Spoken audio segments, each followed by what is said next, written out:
जय श्री राधे, जय श्री कृष्ण। मंदिर श्री बंसी वाले महात्मा यूट्यूब चैनल की ओर से हम आप सभी भक्तों का हार्दिक अभिनंदन करते हैं। श्री लाडली सरकार राधा रानी जी की कृपा से आज हम आपको सुनाने जा रहे हैं श्रीमद् भागवत महापुराण के तीसरे स्कंद के 23वें अध्याय की परम पावन कथा। इस अध्याय का नाम है कर्दम ऋषि और देवहूति का विहार। बोल श्री राधा कृष्ण भगवान की जय। बोल श्रीमद् भागवत महापुराण की जय। पिछले अध्याय की कथा में आपने सुना था कि कर्दम ऋषि जी का देवहूति के साथ विवाह हो जाता है। अब उससे आगे की कथा। श्री मैत्रेय ऋषि जी कहने लगे हैं, हे विदुर जी, माता पिता के चले जाने पर पति के अभिप्राय को समझ लेने में कुशल साध्वी देवहूति कर्दम ऋषि जी की प्रतिदिन प्रेम पूर्वक सेवा करने लगी हैं। ठीक उसी तरह जैसे श्री पार्वती जी भगवान शंकर की सेवा करती हैं, आज वैसे ही सेवा देवहूति कर्दम जी की करने लगी हैं। उसने काम वासना, दंभ, द्वेष, लोभ, पाप और मद का त्याग कर बड़ी सावधानी और लगन के साथ सेवा में तत्पर रहकर विश्वास, पवित्रता, गौरव, संयम, प्रेम और मधुर भाषण आदि गुणों से अपने परम तेजस्वी पति देव को संतुष्ट कर लिया है। देवहूति समझती थी कि मेरे पति देव देवताओं से भी बढ़कर हैं, इसलिए वह उनसे बड़ी बड़ी आशाएं रखकर उनकी सेवा में लगी रहती थी। धन्य है भारतवर्ष की नारी की पति सेवा में आज देवहूति सब कुछ भूल गई है। 1 वर्ष हो गया, विवाह के पश्चात 1 वर्ष बीत गया, लेकिन देवहूति ने अपने पति से कभी कुछ मांगा नहीं है। ऐसी नारियां ही दोनों कुल को धन्य करती हैं। देवहूति की सेवा भावना से प्रसन्न होकर आज कर्दम ऋषि जी महाराज कहने लगे हैं कि हे मनोनंदिनी, तुमने मेरा बड़ा आदर किया है। मैं तुम्हारी उत्तम सेवा और परम भक्ति से बहुत संतुष्ट हूँ। सभी देहधारियों को अपना शरीर बहुत प्रिय और आदर की वस्तु होता है, किंतु तुमने मेरी सेवा के आगे अपने शरीर की भी कोई परवाह नहीं की है। तुमने अपने धर्म के पालन के लिए सब कुछ त्याग दिया है। मैं तुम्हारी सेवा से बहुत प्रसन्न हूँ। देवहूति कर्दम ऋषि जी की ये बात सुनकर हाथ जोड़कर उनके सामने खड़ी हो गई है। उनके हाथ जोड़ने का कारण यह था कि उसके मन में गृहस्थ जीवन के सुखोपभोग की अभिलाषा थी। कर्दम ऋषि तो उसकी सेवा और पतिव्रता धर्म से बहुत प्रसन्न रहते ही थे। उस समय उन्होंने अपने तपोबल से ये बात जान ली कि मेरी स्त्री को गृहस्थ जीवन के सुख उपभोग की अभिलाषा है। यह जानकर उन्होंने अपने हृदय में विचार किया कि एक राजपुत्री होते हुए भी कभी मुझसे अपने लिए इसने वस्त्र और आभूषण आदि की मांग नहीं की है, इसलिए इसकी कामनाओं को अवश्य पूर्ण करना चाहिए। ये मेरा भी धर्म है, पति का भी धर्म है कि पत्नी की सभी आवश्यकताओं को पूरा करे। आज मैं अपने धर्म का पालन करूंगा। ऐसा विचार कर आज कर्दम ऋषि जी बहुत आनंद मग्न होकर कहने लगे हैं कि हे राजपुत्री, मैं तुझसे बहुत प्रसन्न हूँ। जो तेरी इच्छा हो सो मांग ले। तू अपने हृदय में यह सोच मत कर कि मैं तुझे मनो इच्छित वस्तु कहाँ से ला कर दूंगा।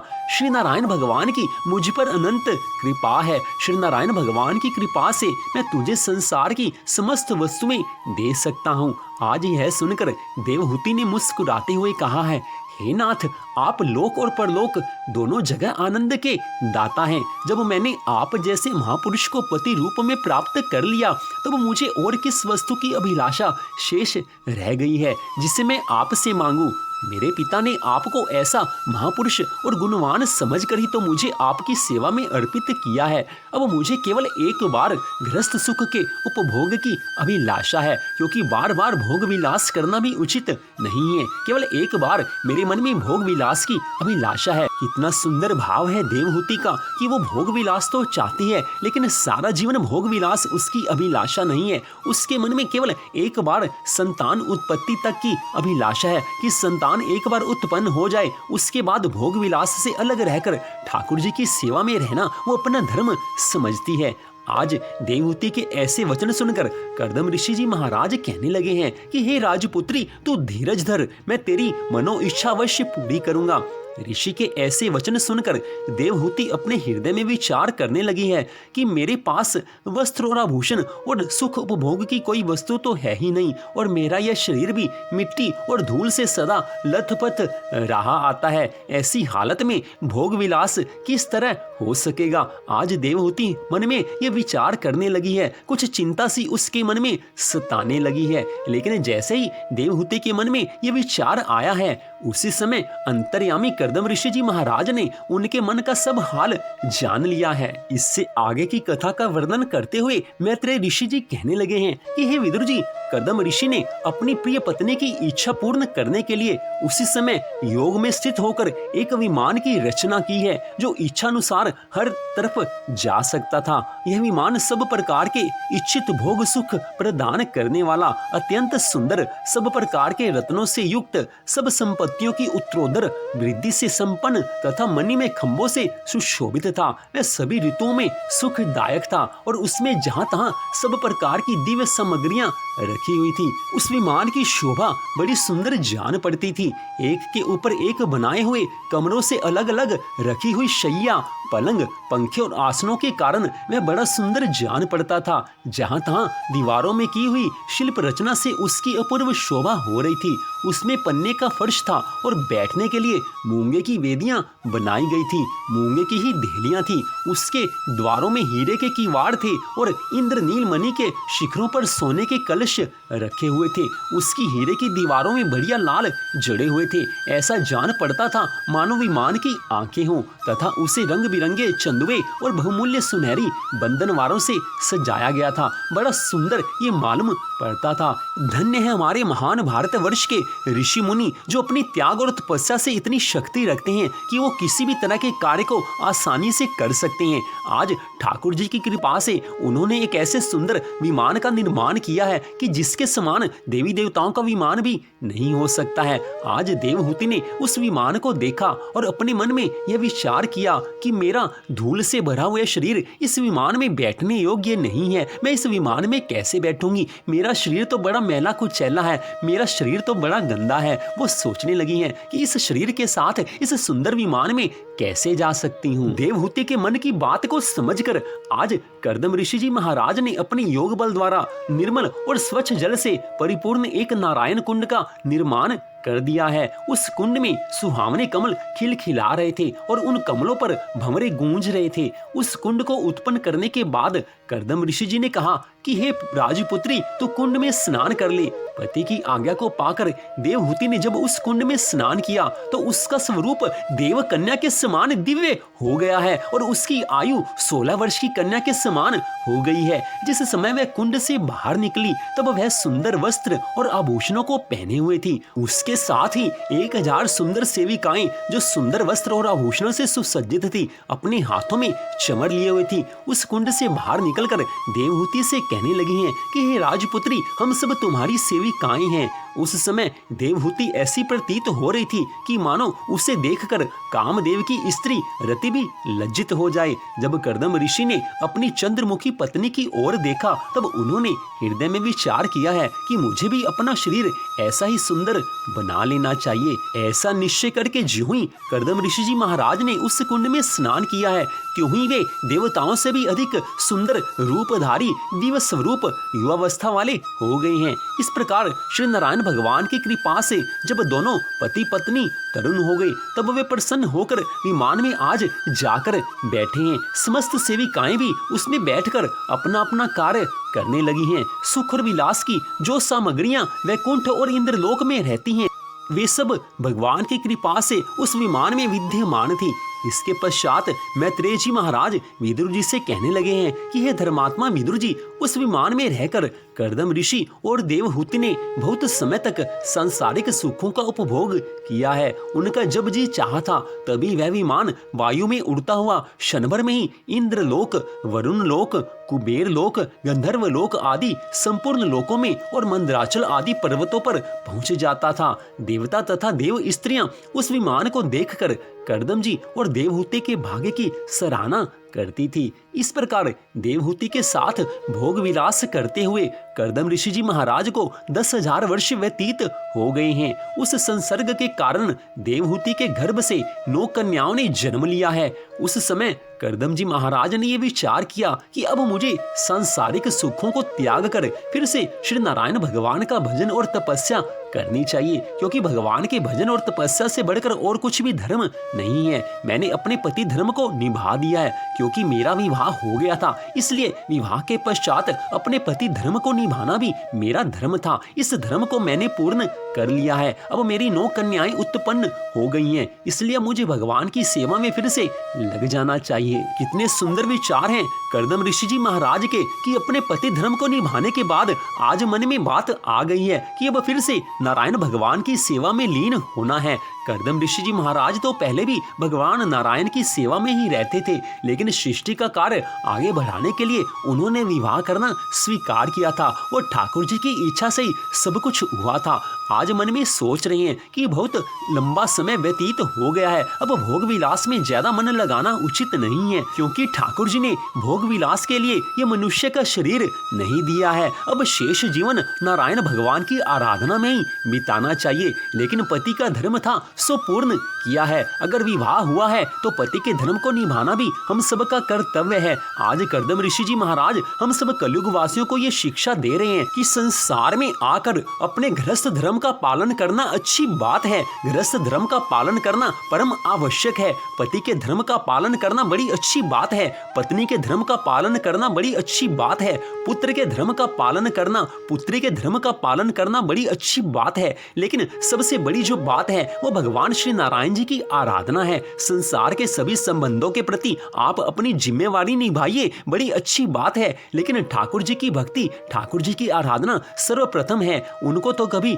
भूलना नहीं चाहिए। अगर ठाकुर जी की याद सदा बनी रहेगी तो सारे संबंध ठाकुर जी अपने आप निभा देते हैं। इस कथा को आप सुन रहे हो, थोड़ा सा विचार करके देखो कि कर्दम ऋषि जी महाराज ने 10,000 दिव्य वर्षों तक भगवान की आराधना की थी और भगवान ने उनको दर्शन दिए। साथ में धर्म पत्नी के रूप में देवहूति का उनके साथ विवाह भी भगवान ने करवा दिया है। उसके बाद देवहूति ने 1 वर्ष तक अपने पति की सेवा की है, कुछ मांगा नहीं है। मैले कुचैले वस्त्र पहनकर भी पति सेवा में वो संलग्न रही है। उसके बाद कर्दम ऋषि जी महाराज ने सोचा कि मेरी सेवा में सदा से लीन रहती आई है, अब इसकी इच्छा भी पूर्ण करनी चाहिए। तो इसके बाद कर्दम ऋषि जी के ऊपर ठाकुर जी की इतनी कृपा थी कि सब सुख वैभव एक विमान में भगवान जी ने उनको दे दिए। तो इन सब से पता यही चलता है कि जो ठाकुर जी की सेवा में लीन होगा उसकी संसार की सारी जिम्मेवारियां ठाकुर जी अपने आप पूर्ण करवा देते हैं।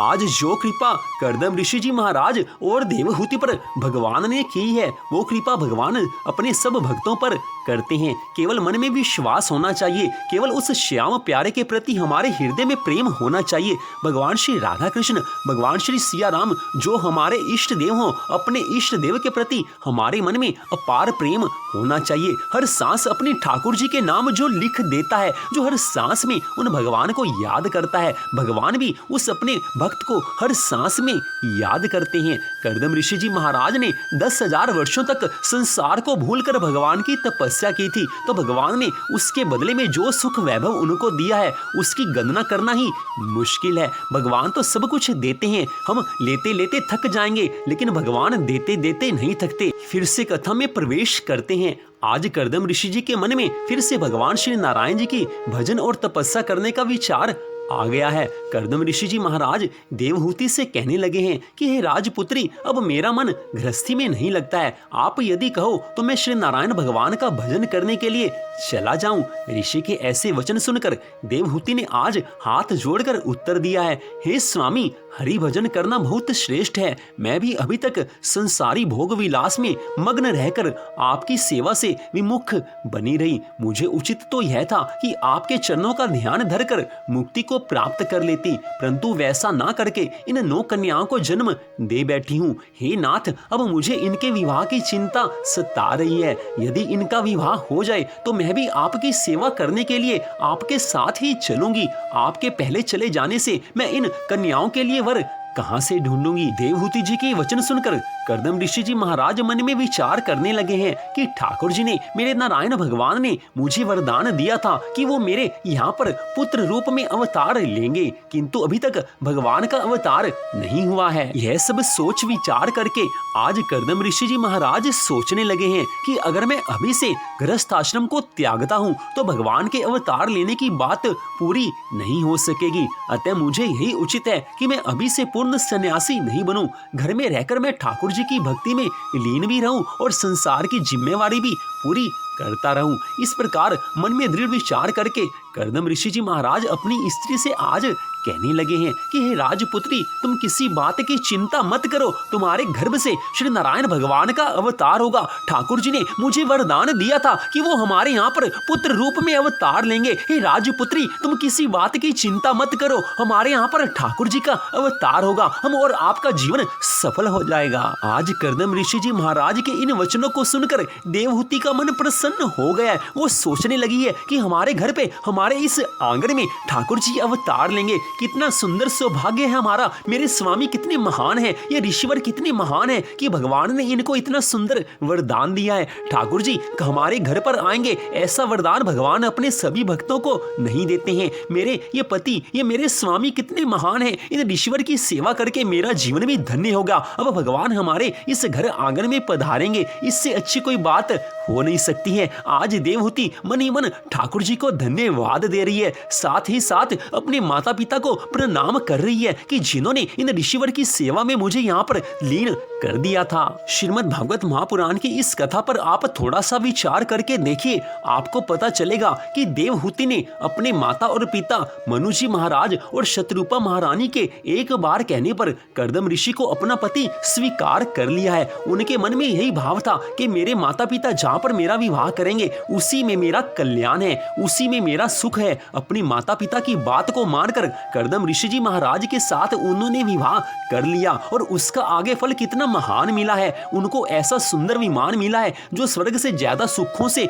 परिपूर्ण था। भोग विलास की सब सामग्री उस विमान में विद्यमान थी। इसके बाद ठाकुर जी की कृपा से 9 कन्याओं ने देवहूति के गर्भ से जन्म लिया है। आप आगे कथा सुनेंगे कि इन 9 कन्याओं का ऋषि मुनियों के साथ विवाह होगा। इसके बाद ठाकुर जी अब जो आगे कृपा करने वाले हैं, भगवान स्वयं कर्दम ऋषि जी महाराज और देवहूति के घर आंगन में अवतार लेने वाले हैं। ठाकुर जी स्वयं देवहूति के यहाँ अवतार लेंगे। तो इस बात के पीछे गहराई से सोच विचार करके आप देखिए कि देवहूति ने अपने माता पिता की आज्ञा से कर्दम ऋषि जी महाराज के साथ विवाह करना स्वीकार कर लिया। तो इस बात से शिक्षा ये मिलती है कि हम सबको अपने माता पिता की आज्ञा के अनुसार विवाह स्वीकार करना चाहिए। साधारण जीवन में आपने देखा होगा, आज इस कलयुग में हम और आप सब देखते हैं कि जो संतान अपने माता पिता की आज्ञा के विपरीत जाकर, अपनी माता पिता की इच्छा के विरुद्ध जाकर विवाह कर लेती है, वो बाद में दुखी ही होती है। क्योंकि माता पिता हमारा भला सोच सकते हैं, वो जो हमारा भला सोचते हैं वो और कोई सोच नहीं सकता। इसलिए बुद्धिमानी तो इसी में है कि माता पिता की आज्ञा लेकर, माता पिता की आज्ञा से विवाह करना चाहिए। अपने आप सब कुछ करेंगे तो आगे दुख जीवन में आ सकते हैं। अगर धर्म की दृष्टि से देखें तो श्रीमद् भागवत महापुराण की कथा यही शिक्षा देती है कि अपने माता पिता के ऊपर अपनी विवाह की सारी जिम्मेवारी सौंप देनी चाहिए। वो जो कहें उनकी आज्ञा को मान लेना चाहिए। ऐसी संतान जीवन में कभी दुखी हो नहीं सकती। जो संतान जीवन भर अपने माता पिता की आज्ञा का पालन करती है उसके ऊपर ठाकुर जी की अनंत कृपा होती है। ठाकुर जी जब देख लेते हैं कि मेरी ये लाडली संतान अपने माता पिता की आज्ञा का पालन कर रही है तो उस संतान के जीवन में अगर दुख ही दुख हो तो भी भगवान उसके जीवन में सुख ही सुख उसको कर देंगे, उसको सुखी बना देंगे वो भगवान। क्योंकि भगवान जानते हैं कि अपनी माता पिता की आज्ञा के अनुसार अपना जीवन चला रहा है और भगवान तो हर एक की किस्मत को बदल सकते हैं। माता पिता की सेवा करना, माता पिता की आज्ञा का पालन करना ये भगवान का आदेश है। तो अगर हम भगवान के आदेश का पालन करेंगे तो भगवान तो प्रसन्न होंगे ही होंगे। धर्म वास्तव में क्या है? धर्म है भगवान के आदेश का पालन करना। भगवान ने जो आदेश दे रखे हो उनकी पूरी तरह से पालना करना ही हमारा धर्म है। तो भगवान ने तो स्पष्ट कहा है कि माता पिता की सेवा करो, उनकी आज्ञा के अनुसार चलो। भगवान कहते ही नहीं है, भगवान तो अपनी लीला से दिखाते भी हैं कि किस प्रकार मर्यादा पुरुषोत्तम भगवान श्री राम जी ने अपने माता पिता के एक बार कहने पर राजगद्दी छोड़कर 14 वर्ष का वनवास स्वीकार किया है। धन्य है हमारे भगवान श्री राम जो संसार को शिक्षा देने के लिए ऐसी ऐसी लीलाएं करते हैं। ठाकुर जी ये लीला इसीलिए करते हैं कि संसार के लोग भी ये सोचें कि माता पिता की सेवा करना सबसे बड़ा धर्म है। माता पिता की आज्ञा का पालन करने वाला कभी दुखी हो ही नहीं सकता। भगवान श्री राम अपनी लीला द्वारा सबको ये संदेश दे रहे हैं कि अपने माता पिता की सेवा करना, अपने माता पिता की आज्ञा का पालन करना सबसे प्रथम धर्म है। श्रीमद् भागवत महापुराण की कथा के एक एक शब्द में कुछ न कुछ रहस्य छिपा हुआ है। ठाकुर जी उस रहस्य को अपने भक्तों के बीच प्रकट कर देते हैं, लेकिन कथा को पूरी पूरी सावधानी से सुनना चाहिए। कथा को सुनते रहेंगे तो ठाकुर जी अपने आप ज्ञान भी दे देंगे, अपने आप भक्ति भी दे देंगे और अपने आप हमारे संसार की सभी जिम्मेवारियों को भगवान हमसे पूरा करवा लेंगे। श्रीमद् भागवत महापुराण की ये कथा कितनी दिव्य है, कितनी मंगलकारी है, जो पल पल ये शिक्षा देती है कि किस तरह से देवहूति जो राजपुत्री थी, केवल अपनी माता पिता की आज्ञा से राज्य के सुख वैभव को छोड़कर एक ऋषि से विवाह कर लिया है। लेकिन ठाकुर जी ने इतनी अनंत कृपा की है कि ठाकुर जी अब जल्दी ही देवहूति के गर्भ से कपिल देव मुनि के रूप में अवतार लेने वाले हैं। थोड़ा सा सोच विचार करके देखिए कि हमारे जीवन में कई बार हमें ऐसा मालूम होता है कि संसार में केवल भगवान ही हमें प्यार करते हैं। पल पल हमारे जीवन में ऐसे क्षण आते हैं कि हमें ठाकुर जी एहसास करवाते हैं कि संसार अपना नहीं है, संसार तो सपना है, अपने तो ठाकुर जी हैं। इसलिए ठाकुर जी से प्यार करो। ये संसार तो झूठी माया है,